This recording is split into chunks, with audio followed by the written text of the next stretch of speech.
Afternoon, everyone. I am Franceros Pagaduan, and I will continue the report of Miss Pacate.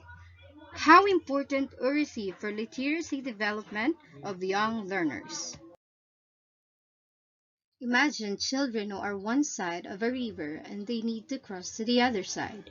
What do they need to reach the other side? They must use a bridge to get there. Such is the role of Oracy. Oracy is a bridge to children's literacy development.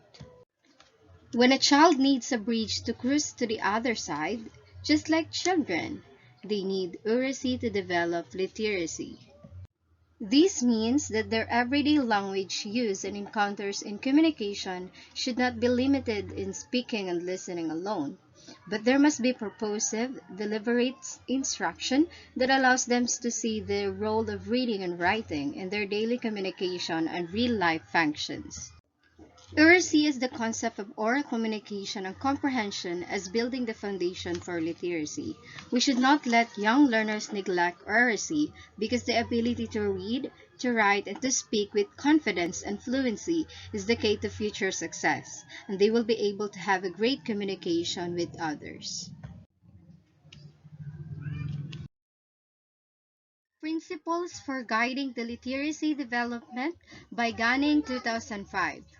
Reading, writing, speaking, listening, and thinking develop simultaneously as learners grow into literacy. This is called an integration of macro skills development rather than a hierarchical isolated skill focus. Emerging literacy begins at birth and continues through the early childhood years. First, they learn to use oral forms of language, such as listening and speaking, and then begin to explore and make sense of written form, such as reading and writing. Individuals learn to read and write by reading, writing, and responding to their reading and writing. This is learning by doing and pragmatic context of skills use. When reading and writing are taught together, the benefits are greater than when they are taught separately. For example, if a child knows how to write and read as well, he or she will be able to read what he or she have wrote. Prior knowledge and background are major elements in one's ability to construct meaning. This explains the sources that children use as they interact with print and construct its meaning. Learners can construct meaning from his or her experiences and from what they already know. This would help them make sense of a new concept. Comprehension is the process of constructing meaning by relating ideas from a text to one's prior knowledge and background. Learners comprehend to what they have heard or read. With the help of their prior and background knowledge, they will be able to construct meaning which is related to the text presented by the author. Likewise, learners have to understand the concept called alphabetic principle, which is the idea that letters and groups of letters match individual sounds in words. We need to explain to them that what we say can be written down by using symbols that represent the sounds in spoken words, stringing them together to stand for the words that they say. For example, a child demonstrates the alphabetic principle if he or she knows that the written letter B makes the B sound. Concepts about the Print by Cooper J. 1993. It refers to the awareness of how print works. It is divided into four categories: books, sentences, words, and letters.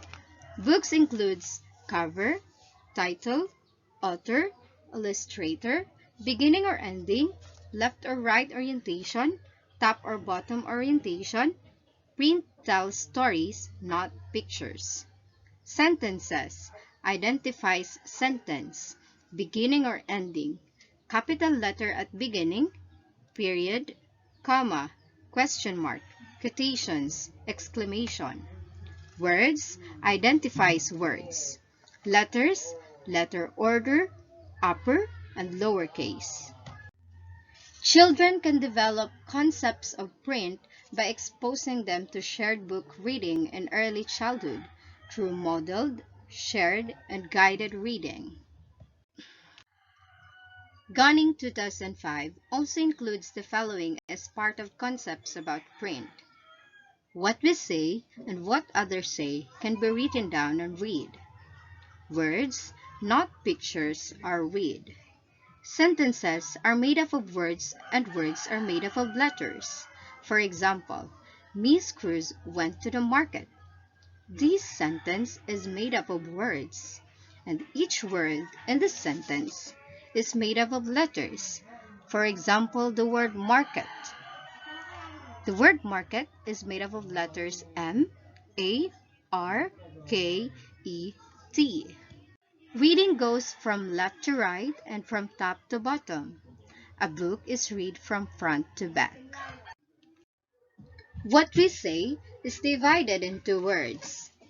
For example, the pizza smells delicious.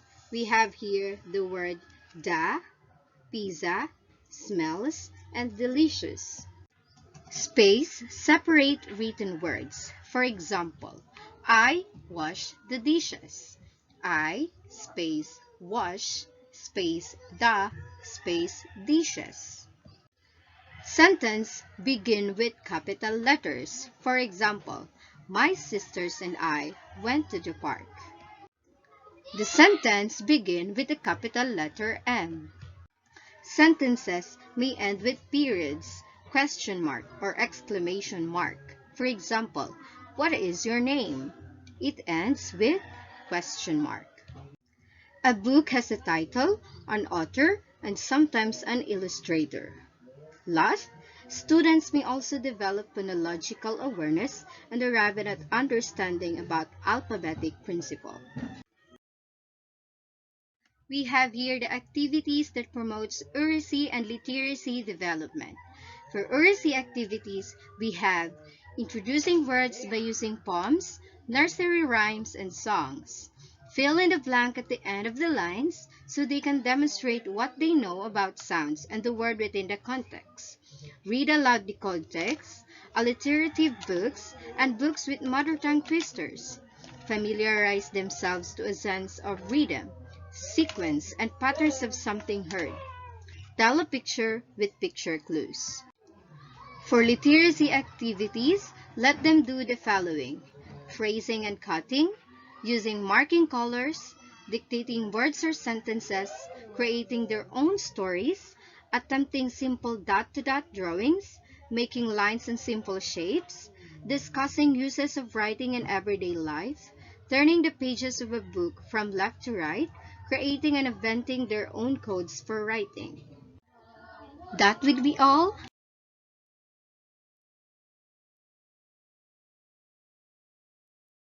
Thank you.